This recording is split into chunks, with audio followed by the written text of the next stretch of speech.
Let's talk to Gohan. Sorry, please tell me how you pronounce your name, from Texas. You'd like to talk about abortion. Yeah. First, tell me how you say your name properly, please. Yeah, just like the Dragon Ball Z character, Gohan. Gohan. Okay. Hi, Gohan. What would you like to talk about today? Great. I was going to talk about my stance on abortion and just see if you guys kind of disagree with it. Okay. Okay. Shoot. Okay. My stance on really not just abortion, but it kind of expands, but you should not be able to kill another human organism unless you are at high risk of severe harm. Okay. Okay. Number one. Sorry, Erin, do you mind if I start? No, you take it away. This is more, I mean, okay. Jealous, I think. You're going to do great. Okay, so let's start with this. Why does the human part of that matter? Why is it you shouldn't be able to kill a human unless you're at risk of harm? No, not just a human, because you can get down into like a human tissue, but I specifically put in there organism to identify that as different from human tissue. So a complete human organism? Organism, or sorry? You're saying a complete human organism? Yes. Okay. What do you mean by complete human organism then? What if I have my arm cut off in a skiing accident? Your arm is tissue. It's not an organism. Right. Right. But the rest of me is not a complete human organism, right? Because I'm missing part. I would disagree. I would say a complete human organism depends on the DNA. If it has 23 pairs of matching chromosomes, it is a complete human organism. Okay, so if I put some of my cells and I grow them in a petri dish, those cells meet your chromosome definition. Mm-hmm. So is that a complete human organism? Are those tissue or are those organisms? Well, this is my question. I'm trying to figure out what you mean by a complete human organism. And to be honest, it's not exactly up to me what I mean by complete human organism. It is according to biology that states a zygote is a organism and it's human. So okay, I think that okay. So are you? I'm trying to understand where you draw the line, right? Because it sounds like you're agreeing that like a clump of cells is not a complete human organism, right? It depends on if those cells are defined by biology as an organism. So a zygote is just a cell. It's not even multicellular, but it is defined by biology as an organism. So yes, a cell can be bacterial cells can be organisms. Right.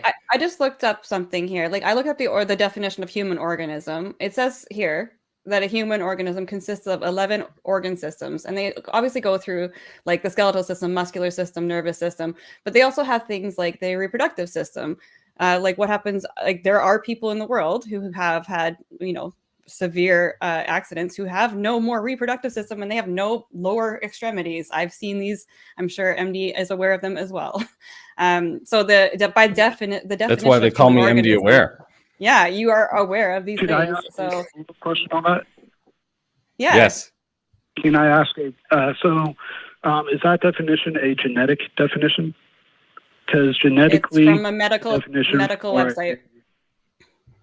Well, there's multiple layers to medicine. I mean, so Gohan, I'm gonna pull a bit of rank on this because I'm a medical doctor, and in about a month and a half, I'll also be a PhD in biology, biomedical engineering. I'm a doctor. So therapy as well. Sorry. So I'm confused why you're trying to pull rank, because you're a medical doctor. No, because I'm just trying to tell you that like this definition of organism, this human organism definition, is not like a set defined thing. And I'm not trying to like attack you on it per se. I just want to understand what your argument is. So like, I understand where you're trying to go. You're trying to say that, okay, a zygote is a human organism and you shouldn't be allowed to kill that human organism. But a bunch of cells that say someone took from my liver and put in a petri dish and were growing, that are also a clump of cells which also have, you know, the same DNA that I would have had as a zygote, are different. So I want to know how you, like, in your mind, how are these two things different? Because I think they're different as well, but I want to know what you mean. I think that's a fair question. The cells from your liver kind of built together to make tissue. So those are not organisms. Those can form into tissue and then eventually into an organ, but it's not an organism. This is my point. Is I want to go away from this organism thing because I think that doesn't actually matter. Like, I think it's sort of a red herring. It's just a label. So I want to know what you mean by it, and if I can help you. I think what you mean is I think the difference is the zygote is pluripotent and has the potential, those cells have the potential to become, you know, what we would call an independent human being. Whereas the liver cells are not pluripotent, right? They're like unipotent basically, and they can only grow into liver tissue. And so they would never be an independent functioning being. Does that make sense to you? That does. Yeah. So the fact of the potential to become an independent being, I don't agree with the word being for a scientific discussion with biology. That's I agree with you. I agree. We'd have to find a better, but I think we understand each other for the purposes of this conversation. Okay. So we understand that a zygote is a human organism? Sure. I was trying to get away from the organism thing. But yes, okay, a zygote, so it seems like what you're saying is you don't think that anyone should kill an individual or something that has the potential to become an individual human unless there's high risk of harm to themselves. Is that right? I know you kind of want to go with that route. I just want to stay away from the idea of individual or being because those aren't scientific terms. But for the sake of argument, I'm okay. Well, individual is. But I would prefer more to stick to the scientific term. I think that's fine. I think you have both come to like if I can moderate for just 1 second here. I think you have both come to an agreement. You're going to go with the label of human organism. You may have different definitions for that, but MD is going to grant that for the sake of this conversation. And then he's just kind of summarizing your call, which was that no human. And you've said human organism should be killed unless there is a high risk of harm. Is that correct? Does he have your position properly? Does he have that position? I appreciate that very much. I think that summed it up well. The only thing I would change is high risk of severe harm. Okay. Got that, MD? All right. Then my question is, why do you think that? Yeah. I would say that's a fair question.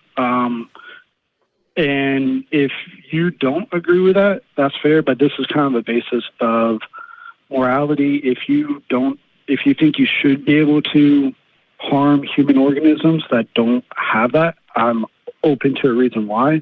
I understand. I don't. Okay, I'll give you what I think. I think that this has nothing to do with the genetics of the thing that you're harming. It has nothing to do with the organism of it being an organism or an independent being or anything like that.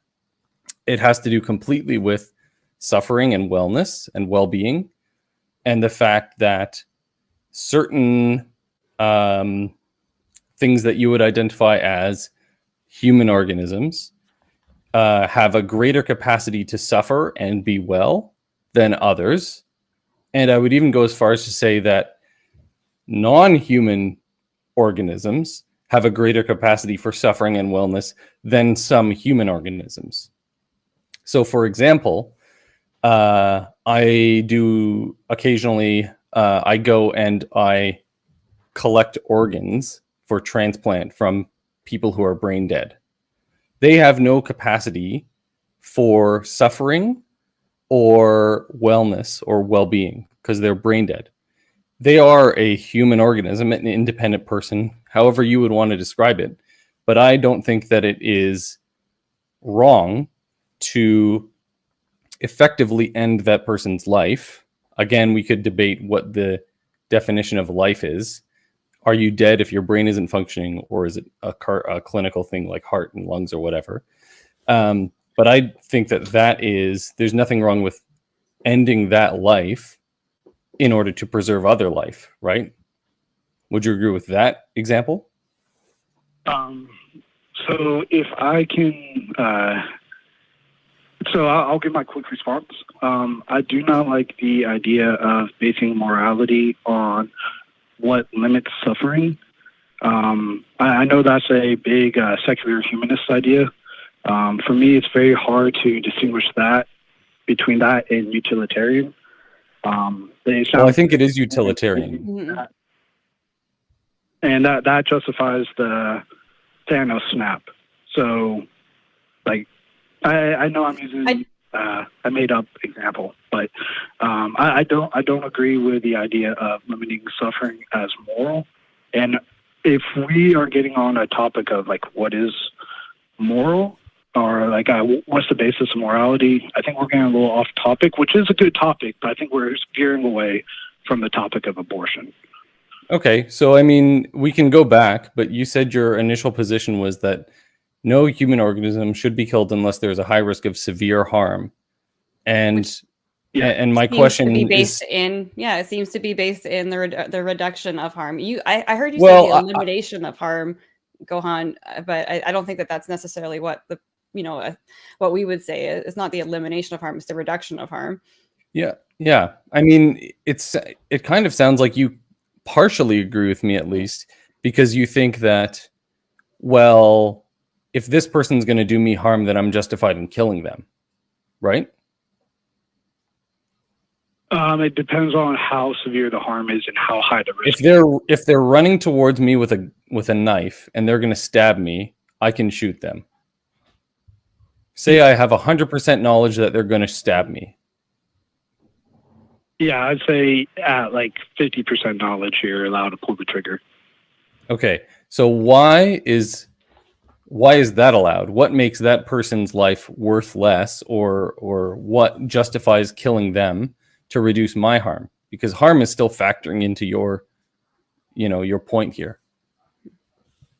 So, sorry, I'm a little confused on the question. It's a question, why are you justified in killing someone just because they're going to harm you, in your view?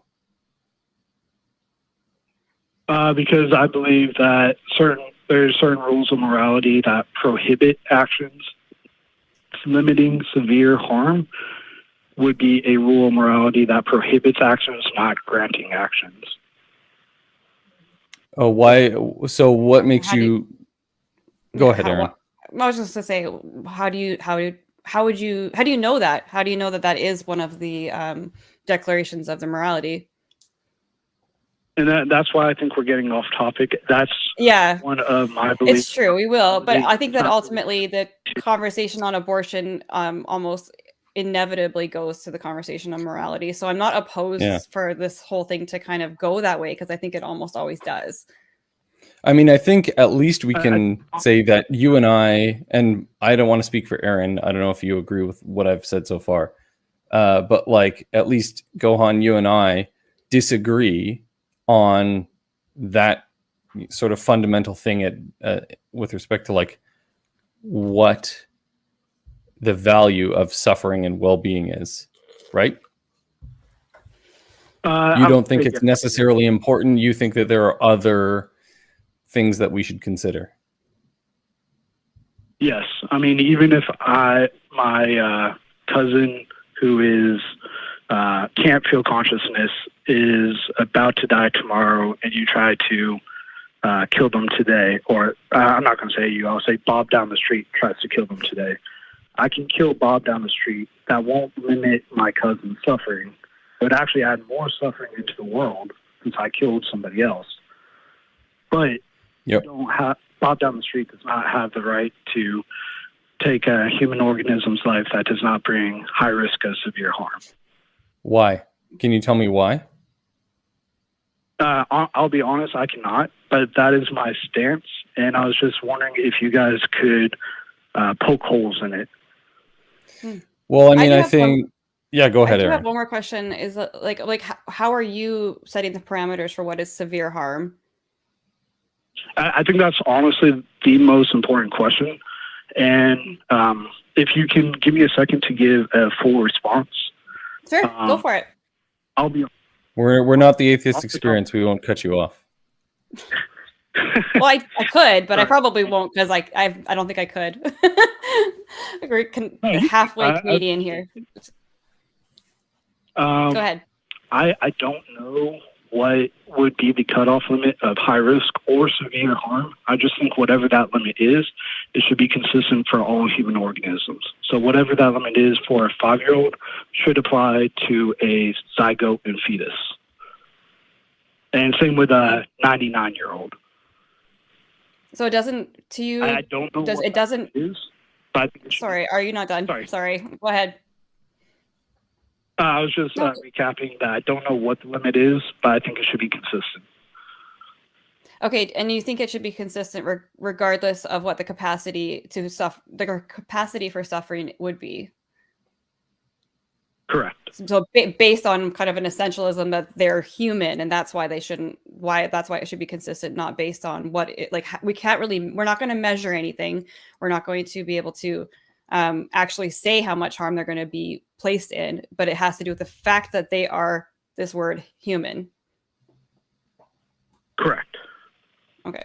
So can I ask you, Gohan, not from a logical perspective, from a personal perspective, why do you believe that? Why do you believe there's something special about sort of being a human organism? So I think when we go into that question, only two answers are both bad. I think one is speciesist, which is just you hold humans in a higher regard for naturalistic reasons. I know Matt Gohan-TX has said that, and honestly, I don't have a good answer for that naturalistic view. My answer, I think, is equally as bad. Pretty much it comes down to my religion, that I believe that God has an infinite amount of love for each individual human. He loves you as much as he loves me, and same with the zygote. And it's that infinite care that prevents me from harming that human. I really appreciate your honesty on that. I really appreciated that. Yeah, thank you for that.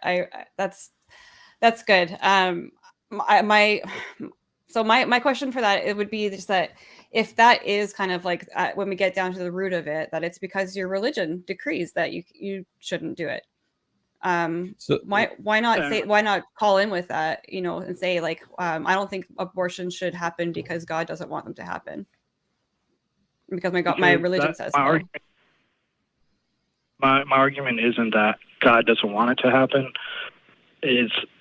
That's a indirect. Sorry, yeah, that is a little bit of me. I kind of did not represent you well there. Why? I guess it would say, why I don't want abortion to happen because I believe that God has given each human this, this spark, or however you would describe that. Because then the conversation would come down to what is that spark? What is the God's image? What is the soul? Like it kind of goes in a different direction. Or I think that the ultimately, if I can sort of skip to the end a little bit, Gohan, Erin and I will never agree with your point of view unless you go back to proving that this God exists, or convincing us in some way that this God exists, right? Because we're not going to believe or validate anything that this God allegedly says or believes or feels until we know that this God even exists in the first place, right? So I know that that's like a whole different kettle of fish that you maybe don't want to have a conversation about. But like, if you want to be persuasive to us, you have to, go to your foundation and take us along all the way. I disagree.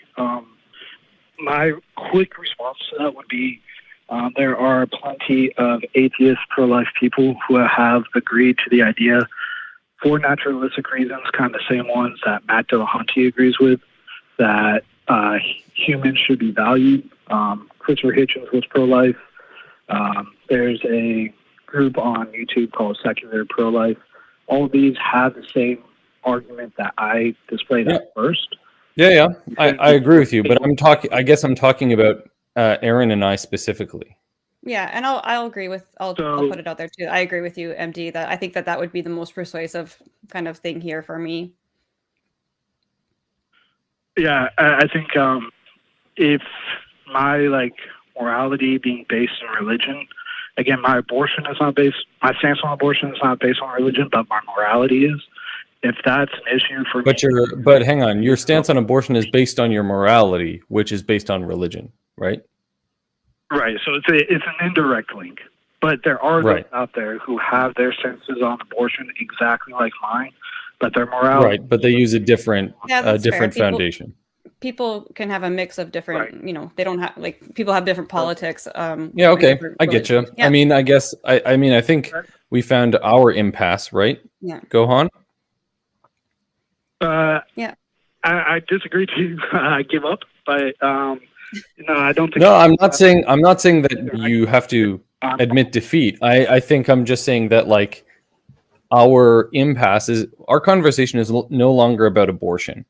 Our conversation is now about either God, or if you want to try to convince us of this humanistic principle that we should value human life above other life for some reason.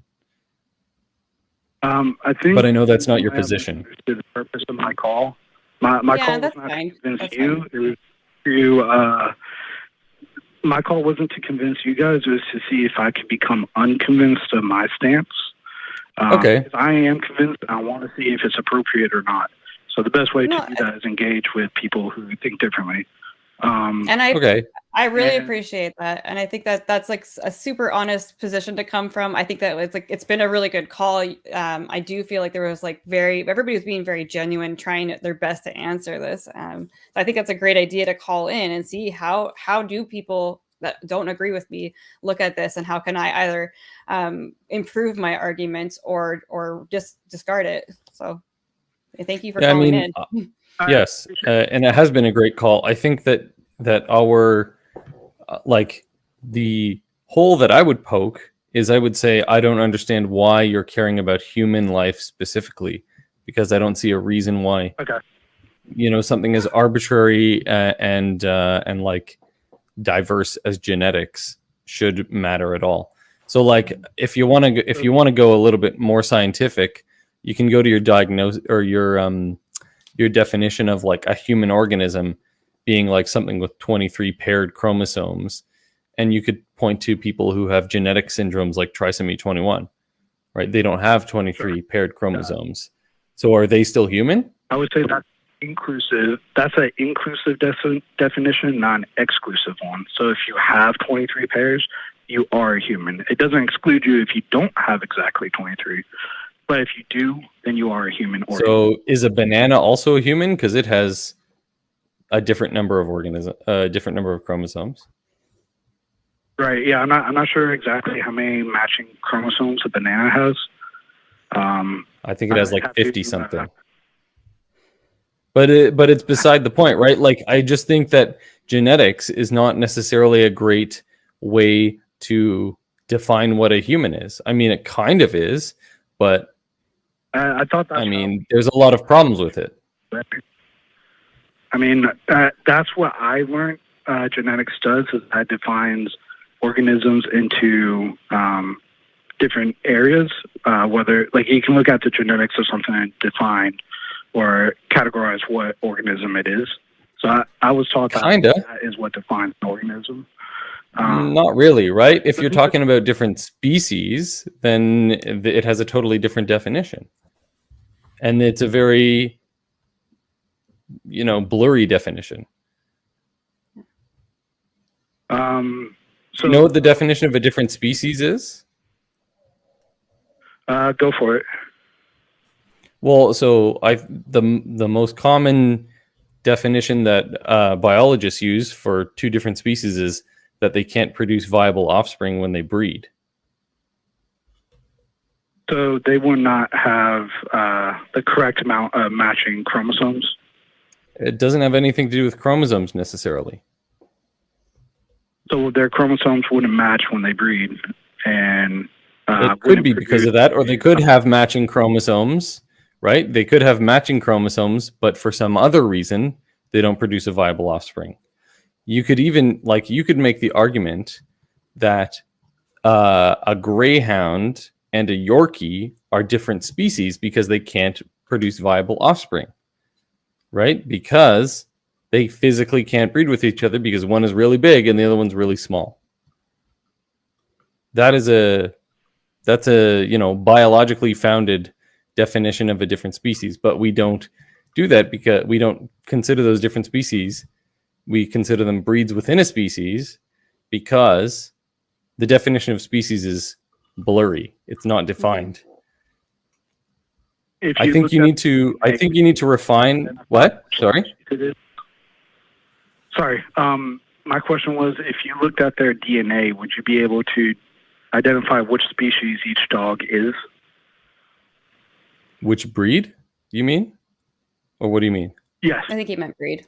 Yeah, breed. Yeah. You might be able to, but you'd have to have something to compare it to, right?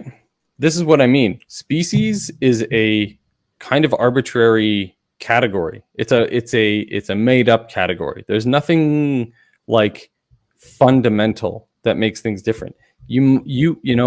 Humans are considered to have arisen about I think around 200,000 years ago, somewhere around there. From an evolutionary perspective, if you compared our genetics to the genetics of a human from 200,000 years ago, you would probably consider them a different species. But we don't, because we know we can basically trace a direct line all the way down from them to us. And so we consider them the same species. This is what I mean. There's no really hard definitions of what a species is. It's like, if you zoom way out, it's very obvious. But if you zoom in, you can't really tell where one ends and the other one begins. Yeah, I think that there's 2 points. Yeah, I think that there's 2 points that are going to come up over and over again for us. It's going to come down to like what MD is saying, like how you're defining, human organism or human life or being, which we're not gonna go into that right now, but and then also the aspect of the harm and how are we measuring harm and that sort of things, because I think that is the other way that could become persuasive for me. I'm just trying to think of how I could change my mind on this too. If someone could convince me that the amount of harm that comes to a zygote is far outweighs the harm that could come to a person who is experiencing an unwanted pregnancy, like maybe that's something that could be discussed, and also I could change my position on that a little bit. So I think there's 2 areas here that you can go away from this call and go and refine and come back and call us again, and we can have this discussion some more and continue to discuss this. Mm-hmm. Okay, yeah. Does that sound good to you? If I could just really quick, my original argument was that I don't believe abortion is okay because I don't believe you should be able to kill a human organism unless there's high risk of severe harm. Both of you guys kind of have issues with the definition of human organism, and because of that reason, you're kind of rejecting my claim. Is that a fair summary of the conversation? It's not really for me. I mean, I think that's a problem. You were kind of asking us to poke holes in your in your argument, so I would poke holes there. I agree with Erin's holes that she poked in terms of the thresholds of harm. I just flatly disagree that there's anything special about humans. I think that it's all about suffering and wellness or well-being, and that other species have the capacity to, or sorry, individuals in a different species, non-humans, have the capacity to suffer more than some humans. And I think that it's all about suffering and not at all about humans. And then I would say that I think I maybe rejected on the fact that like it's not relative to anything. Like it is obviously an objective statement. So I would want to know in the context of in relation to what, like no human should be killed unless there's a risk of, in regards to what, like in what's the situation, because to me that's a statement made without any context. So and the last thing that I'll say is for the sake of like completeness is that I would say that in every case, pregnancy has the potential to be severely harmful to the person carrying the pregnancy. It's like one of the most dangerous times of life. It has an entire medical specialty devoted to the care of those people who are otherwise healthy. Before the advent of modern medicine, a small number of women, a significant number of women died in childbirth, right? It's not a benign thing. And to infer that all pregnancy is safe except in these rare circumstances, I think is wrong. I think that pregnancy is always potentially dangerous. So I might call back with more of an argument about basis of morality, because it did go that way.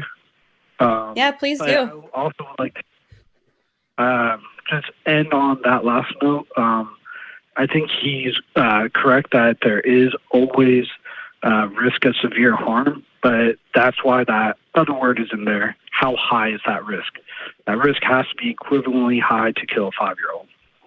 Right. So you'd have to, like Erin was saying, you'd have to define what thresholds you want to use for high risk and for severe harm.